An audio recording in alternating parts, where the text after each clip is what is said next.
আচ্ছা, আপনি কি ডায়াবেটিক? তাহলে কিন্তু আপনাকে চোখের সম্বন্ধে একটু বেশি কশিয়াস হতে হবে। কারণ ডায়াবেটিস হলে কিন্তু চোখের রোগ হওয়াটা খুব স্বাভাবিক। আমার সঙ্গে রয়েছেন ডক্টর কিশোর কুমার বাটওয়ানি। আমি ওনার কাছ থেকে জানার চেষ্টা করব যে ডায়াবেটিস হলে কেন আপনি একটু বেশি সতর্ক হবেন? দেখুন, ডায়াবেটিস রোগে আমাদের দুটো জিনিসের খুব খুব লক্ষ্য রাখতে হয়, একটা চোখ আর একটা কিডনি। এবং চোখের ক্ষেত্রে নিঃশব্দে ভিতরে ভিতরে ডট হ্যামরেজ, ব্লড হ্যামরেজ, অর্থাৎ রক্তক্ষয় হতে পারে। রেটিনা কি? রেটিনা হচ্ছে আমাদের চোখের পিছনে পর্দাটা। এখানে যেরকম রেটিনার একটা ছবি রয়েছে, আমি জানি না ফোকাস করতে পারছেন কি পাচ্ছেন না।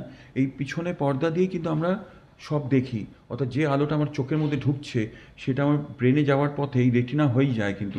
অর্থাৎ রেটিনাটা যেন সুস্থ থাকে এটা আমাদের সবসময় খেয়াল রাখতে হবে। একটা প্রধান রোগ যেটা রেটিনাকে খারাপ করে সেটা ডায়াবেটিস। কী হতো, নিঃশব্দে কয়েকটা ব্লড হ্যামরেজ, ছোটো ছোটো হ্যামরেজ, রক্তের দানা বেরোতে পারে, ডট হ্যামরেজ বেরোতে পারে, চর্বি জমতে পারে, এক্সুডেট হতে পারে, পেছনে পর্দায় জল জমতে পারে, ইডিমা হতে পারে। অর্থাৎ এগুলো সব হচ্ছে কিন্তু আমি বুঝতে পারছি না যেগুলো হচ্ছে। আমার দৃষ্টিশক্তি তখনও কমেনি।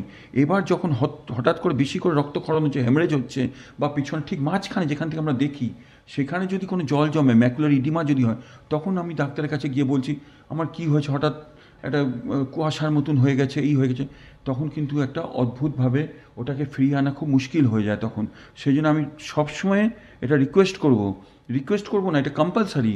প্রত্যেক ডায়াবেটিক পেশেন্টকে যেদিন সুগার ধরা পড়লো সেদিন চোখের ডাক্তারের কাছে যাবে, বলতে হবে যে আমি পিছনে পর্দা দেখাতেছি, আমি ডায়াবেটিক পেশেন্ট। এবং তারপরে প্রতি 6 মাস অন্তর, নর্মাল বেরোলেও, রিপোর্ট নর্মাল বেরোলেও প্রতি 6 মাস অন্তর নিজের রেটিনাটা চেক আপ করা উচিত।